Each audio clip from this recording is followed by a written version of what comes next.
하나님 말씀 데살로니가전서 1장 2절부터 4절까지 말씀입니다.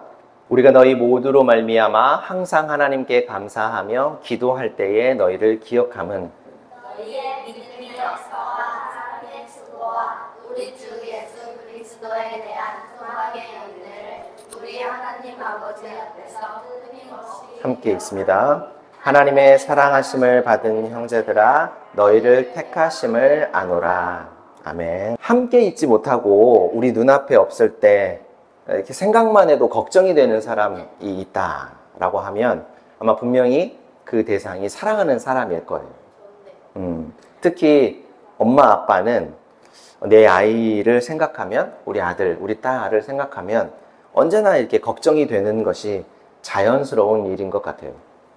오죽하면 전래동화 중에 소금장수와 우산장수의 어머니 이야기가 있겠어요. 소금장수, 우산장수가 있어서 비가 오는 날에는 우산장수가 있으니까 잘 됐다라고 생각하면 좋고, 또 비가 안 오는 날에는 우산장수는 잘 안 되지만 소금장수 아들이 잘 돼서 좋겠다라고 생각하면 좋은데, 엄마 아빠의 마음은 그렇지 않은 거예요.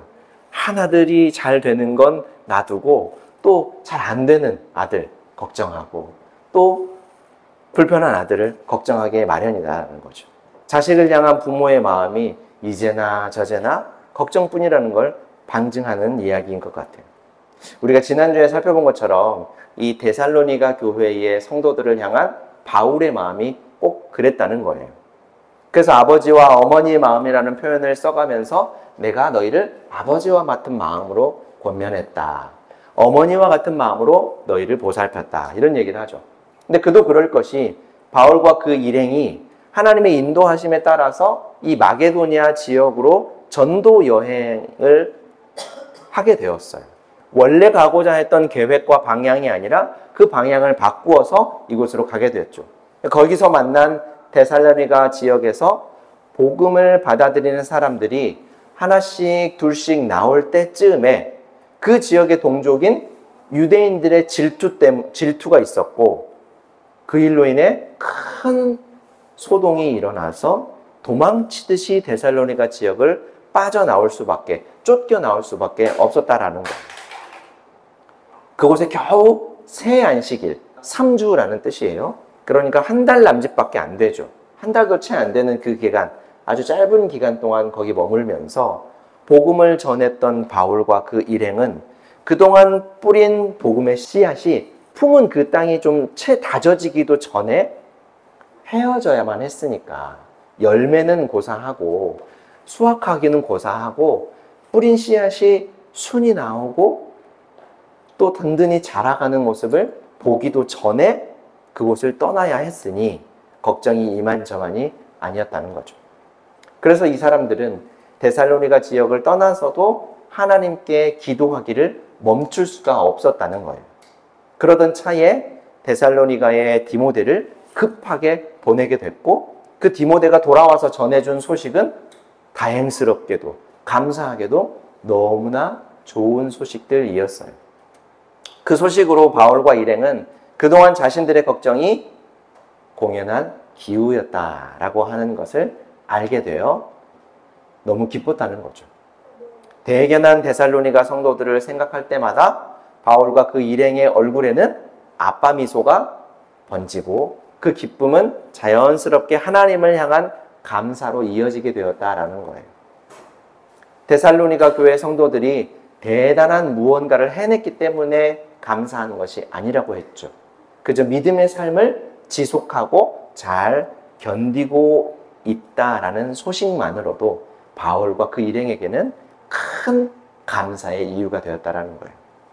자, 바울은 대견하고 사랑스러운 이 데살로니가 교회 성도들을 좀 더 구체적으로 칭찬하면서 격려하고 있습니다. 너희의 믿음의 역사와 사랑의 수고와 우리 주 예수 그리스도에 대한 소망의 인내를 우리 하나님 앞에서 기도할 때마다 우리가 떠올리며 감사합니다 라고 말하고 있죠.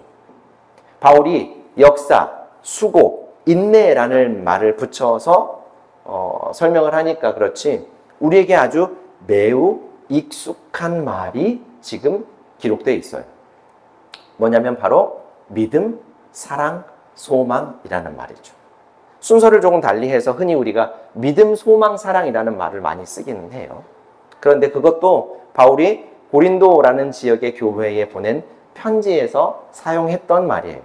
고린도전서 13장 13절 말씀 우리 같이 한번 읽어볼게요. 그러므로 믿음, 소망, 사랑 이 세 가지는 항상 있을 것인데 그 가운데서 으뜸은 사랑입니다. 아마 이 말씀은 신앙생활을 하지 않는 분들에게도 널리 알려져 있을 만큼 아주 매우 유명한 말씀이죠. 방금 읽은 고린도전서와 오늘 우리가 살펴보는 이 데살로니가 전서를 포함하면 성경의 믿음, 소망, 사랑이라는 말이 직간접적으로 언급되는 말씀이 10번에 가까이 될 만큼 이 믿음, 소망, 사랑이라는 개념은 성경에서 굉장히 중요한 개념입니다.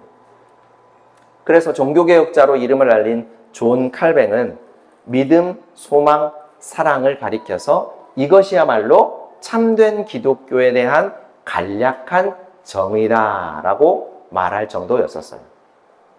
건강한 교회와 건강한 성도들의 삶에는 믿음과 소망과 사랑이라는 것이 자연스럽게 나타난다라는 뜻이죠.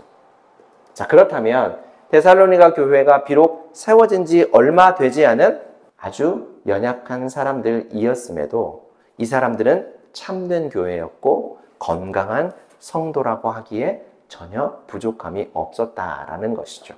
자, 그렇다면 바울이 데살로니가 교회 성도들의 삶에서 나타나고 있는 믿음과 소망과 사랑, 바울이 말하고 있는 이것이 무엇인지 우리가 좀 더 구체적으로 살펴보도록 하겠습니다. 먼저 믿음이라는 말입니다. 데살로니가 교회 성도들은 건강한 믿음을 가졌어요. 그래서 그들의 믿음은 자연스럽게 역사라는 열매를 맺고 있었다고 해요. 자, 여기서 말하는 이 역사는 히스토리, 한국사, 세계사라고 하는 그 역사가 아니라 행함 혹은 행동, 행위를 의미하는 말이에요. 여기 한자로 일부러 제가 써놨어요. 잘난 척하려고 한자를 써놓은 게 아니라 그 불일역자의 일사자, 일을 한다라는 뜻이죠. 우리말 성경이 상당 부분 중국어 성경을 번역하고 또 한자를 많이 사용하던 문화권에서 성경이 번역이 됐었기 때문에 지금 우리는 좀 이렇게 시대와 문화에 맞게 그리고 오랜 거의 100년, 120년 가까운 시간 동안 풍성하게 발전한 신학을 사용해서 성경 본래의 의도를 좀 온전하게 파악하는 작업이 필요해요. 그리고 이런 작업이 우리 신앙을 좀 더 깊이 있게 하는데 아주 많은 유익을 줍니다. 이 믿음의 역사라는 말은 믿음이 낳은 행동이라고 바꿔보면 이해하기 훨씬 쉬울 것 같아요. 데살로니가 교회 성도들이 정확하게 어떤 믿음의 행동, 행함, 행위들을 했는지 우리가 확인할 수는 없지만 3장 5절에서 보면 약간 힌트를 얻을 수가 있어요. 보세요. 그러므로 내가 참다 못하여 여러분의 믿음을 알아보려고 그를 보냈습니다. 여기서 그는 디모데겠죠. 그것은 유혹하는 자가 여러분을 유혹하여 우리의 수고를 헛되게 하지 못하게 하려는 것이었습니다. 바울이 참다 못해 디모데를 데살로니가에 보냈다고 하죠. 그 이유 중에 하나가 그들의 믿음을 진단해 보는 것이었어요. 진단한 결과 데살로니가 교회 성도들의 믿음을 유혹하는 사람들이 있었다라는 것을 알게 되었다는 거죠. 지금 우리 시대에도 성경을 왜곡하고 정통교회의 믿음을 위협하는 많은 이단들이 굉장히 많이 득실거립니다. 아마 많이들 아시는 것처럼 이만희 교주를 예수님 다음에 온 진짜 메시아다라고 믿고 따르는 신천지라는 사람들이 있고요. 성경이 하나님을 아버지라고 부르는데 아버지가 있으면 어머니도 있어야 된다라고 하면서 이 장길자라는 분을 어머니 하나님으로 따르는 하나님의 교회라는 무리가 있고요. 또 정명석이라는 사람을 메시아로 믿고 따르는 JMS가 있습니다. 또 삼위일체 하나님을 부인하고 예수님이 하나님의 아들이 아니라고 부인하는 여호와의 증인과 같은 이런 무리들도 많이 있습니다. 그런데 사실 이런 이단들은 명확하게 이단으로 규정이 되어 있기 때문에 누가 봐도 이 사람들은 이단이라고 규정되어 있기 때문에 미리 조심할 수가 있어요. 아까 여호와의 증인 같은 경우는 큰 그 교차로 같은데 신호등 앞에서 이렇게 성경 공부를 하고 싶습니까? 뭐 가정이 평안하려면 어떻게 해야 되는지 아십니까? 하는 피켓 같은 걸 세워놓고 이렇게 그 전단지 같은 걸 나눠주는 분들을 아마 보신 적이 있으실 거예요. 그런데 정작 더 위험한 이단들은 사실 교회 안에 암약하고 있죠. 성경 66권 외에 지금도 자신들이 하나님의 음성을 듣고 계시를 특별하게 받고 있다, 이렇게 말하는 사람들. 방언이나 신비적인 기적을 성경보다 더 우월하게 여기는 사람들. 아주 교묘한 이단들이에요. 제가 예전에 있었던 곳 중에 이런 교회도 있었어요. 예수님만 믿어서는 구원을 얻지 못합니다 라고 말하면서 예수님을 믿는 믿음과 더불어서 사탄을 이길 영적인 힘이 있어야 비로소 구원을 얻을 수 있습니다 라고 말하는 분이었어요. 두말할 것도 없습니다. 명확한 이단이죠. 왜냐하면 성경 어디에도 이런 말을 하고 있지 않습니다. 그리고 오히려 성경은 예수 그리스도 이름 외에 그 어떤 것도 구원을 얻을 이름을 하나님이 우리에게 주신 적이 없다. 없을까? 있을 수도 있지 않을까? 라고 애매하게 말하지 않고 분명하게 없다라고 얘기하고 있기 때문이죠. 그런데도 이런 위험한 이단들이 버젓이 정통 교단에 간판을 걸고 있으니 얼마나 위험합니까? 아마 예수님을 믿은 지 얼마 안 된 분들이나 배움이 좀 깊지 못한 분들은 분명히 유혹을 받을 수 있겠죠. 데살로니가 교회 성도들도 그랬을 거예요. 그런 상황 속에서도 그들이 믿음을 잘 지키고 있었고 그 믿음이 온전한 행함, 행동, 행위를 낳고 있었다라는 것이 바울의 칭찬이고 하나님께 감사하는 바울의 이유였던 것이죠. 하지만 믿음의 역사, 믿음이 낳은 행동을 이단에 대한 문제만으로 좁혀서 이해할 필요는 없는 것 같아요. 왜냐하면 성도 안에 참된 믿음이 있다면 그에 걸맞는 행동, 그에 걸맞는 행함이 나타나는 것은 매우 자연스러운 일이기 때문이죠. 마치 시험의 목표로 했던 성적을 거두었거나 합격했을 때 그 기쁨을 숨길 수 없는 것처럼 믿음이 낳은 행동이란 자연스러운 현상이라는 거죠. 우리 교회는 저를 비롯한 우리 성도님들이 대부분 대중교통이나 자차로 40분 정도를 달려서 오시는데 저는 이것도 믿음이 낳은 행동, 행함이라고 봐요. 한 주간 얼마나 힘들고 치열하게 일상을 살아내셨어요? 얼마나 피곤합니까? 그러면 일요일 이 시간이 얼마나 일어나기 싫고 쉬고 싶은 마음이 얼마나 굴뚝 같겠어요. 그렇죠? 모두가 동의하는 바일 테죠. 하지만 우리 안에 믿음이 있었기 때문에 그 믿음이 우리를 움직이고 있는 것이죠. 그래서 우리가 우리 의지로 교회에 와서 기도하면서 하나님, 오늘도 제가 제 발로 이렇게 착착 걸어서 예배당에 왔습니다. 그러니 그 대가로 복 주십시오 라고 말하지 않고 하나님, 오늘도 우리의 발걸음을 인도해 주셔서 예배당에 나올 수 있게 해주시니 감사합니다 라고 고백할 수 있는 것이죠. 자, 두 번째는 사랑의 수고입니다. 여기서 수고는 희생 그리고 섬김으로 이해하면 훨씬 더 정확해요. 하나님으로부터 크고 놀라운 사랑을 받았기 때문에 나를 과감하게 희생하여 다른 이웃을 섬기는 것이 바로 사랑의 수고라는 거예요. 이 사랑의 수고에 대해서는 4장 9절부터 12절에 아주 비교적 잘 설명이 되어 있어요. 우리 같이 한번 읽어볼게요. 한 절씩 나눠서 읽어볼게요. 교우들에 대한 사랑을 두고서는 여러분에게 더 쓸 필요가 없겠습니다.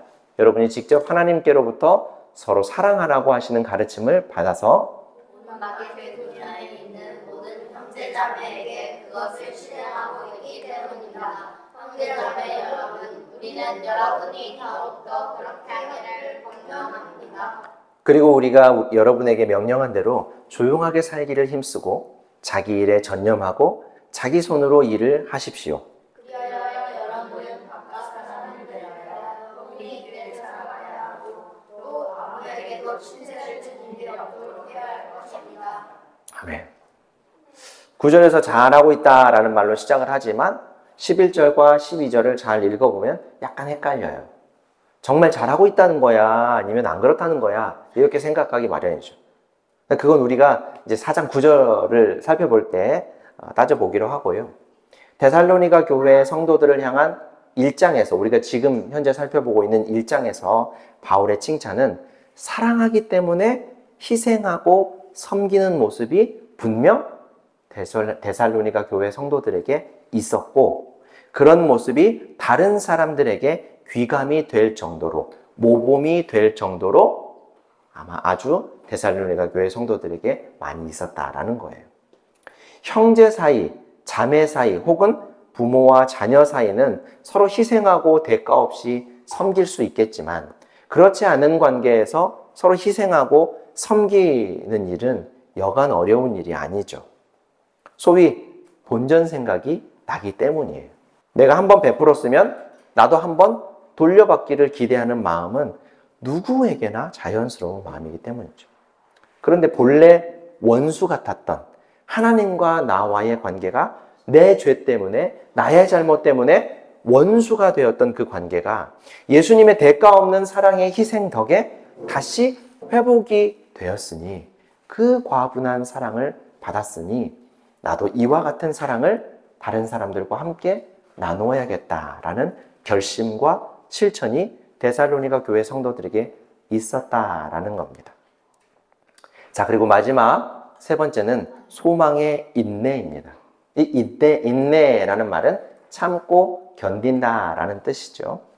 이 말은 괜찮아, 다 잘 될 거야 와 같은 막연한 낙관주의나 긍정적인 사고를 뜻하는 것은 아니에요.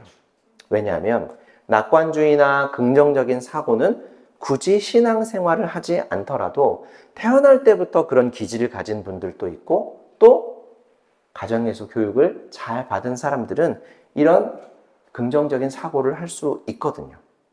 그러니까 예수님과 관계없이 이런 것들을 가지고 있다고 한다면 굳이 성경에서 소망의 인내라는 말을 하는 것은 앞뒤가 맞지 않아 보여요. 그래서 인내라는 말 앞에 소망의라는 단서가 붙어 있는 거예요.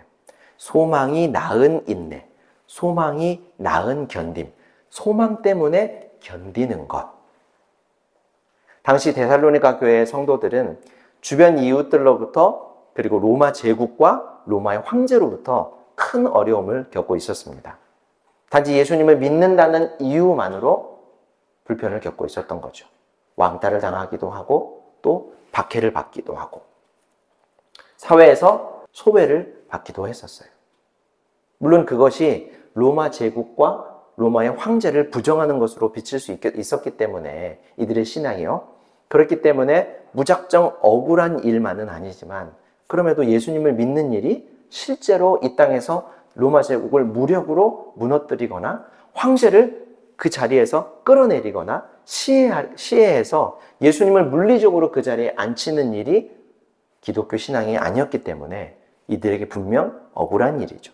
그런데 이들은 예수님을 믿는다는 이유만으로 물리적인 억압을 많이 겪고 있었다는 거예요. 데살로니가 교회 성도들은 이런 어려움 중에도 소망을 가지고 있었대요. 바로 다시 오실 예수님과 그 예수님께서 다시 오시면 펼쳐질 영원한 하나님의 나라, 하나님의 공평하고 인자하신 통치를 믿고 소망하고 있었기 때문에, 기다리고 있었기 때문에 그 기다림, 그 소망의 근거에서 현재의 어려움과 고난을 참고 견딜 수가 있었다라는 것이죠. 그저 잘 될 거야, 이 또한 지나갈 거야가 아니라 우리를 기다리는 하나님의 나라, 하나님의 통치, 영원한 생명, 우리를 다시 만나러 오실 예수님이 계시기 때문에 지금 우리가 겪는 이 어려움과 괴로움을 잘 참고 견딜 수 있다라는 거예요. 근데 여러분, 지금 각각 설명한 믿음, 사랑, 소망은 사실 서로 매우 긴밀한 관계를 맺고 있어요. 이 믿음은 행동, 행위를 낳고요. 사랑은 분명 희생과 섬김을 낳습니다. 소망은 인내라는 매우 단단한 열매를 맺어요.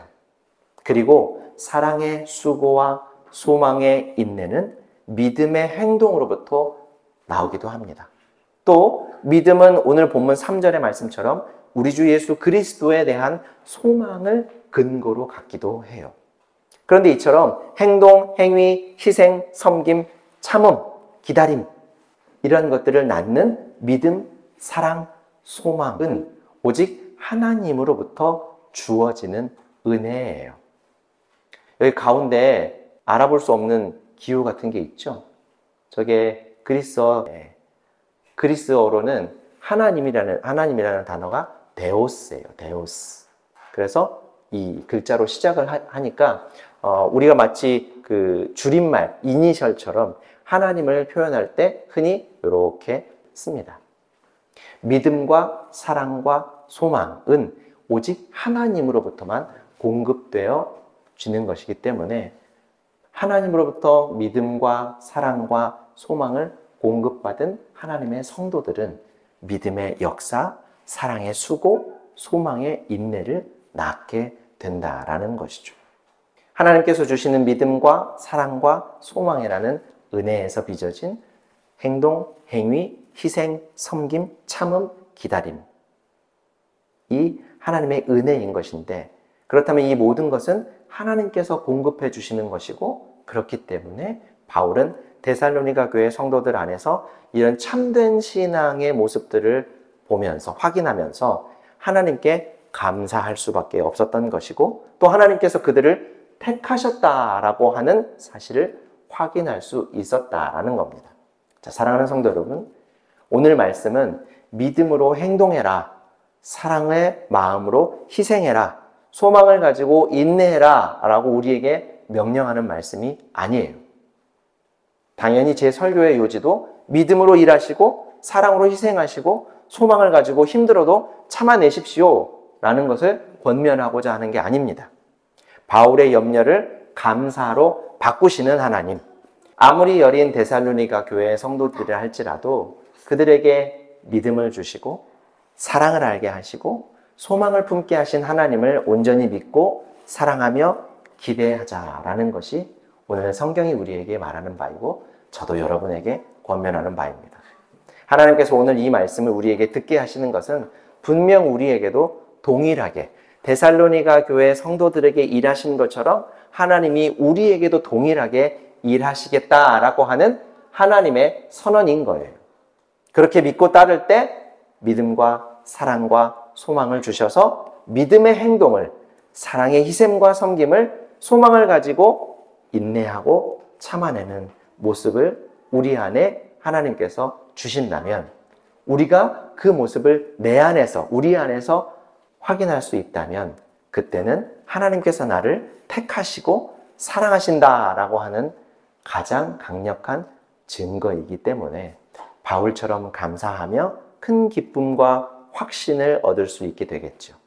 자, 매일 우리 삶 속에서 이렇게 일하시는 하나님을 만나며 기쁨과 확신을 얻게 되시기를 주님의 이름으로 축원합니다. 사랑과 은혜가 풍성하신 하나님 우리 아버지, 우리에게 예수님을 우리의 주인과 그리스도로 구원자로 믿는 믿음을 주시니 참 감사합니다. 또한 놀라운 사랑을 받아 하나님과 이웃을 사랑하며 살 수 있도록 불러주신 것도 감사합니다. 하루하루 주를 믿고 살아가며 희생하고 섬기는 삶이 결코 쉬운 일이 아닐 텐데 소망을 가지고 인내하게 하심도 감사합니다. 우리에게 믿음과 사랑과 소망을 주신 하나님을 하루하루 기대하고 확인하며 구원의 감격으로 살아가는 우리가 되게 하여 주옵소서. 예수님의 이름으로 기도합니다. 아멘.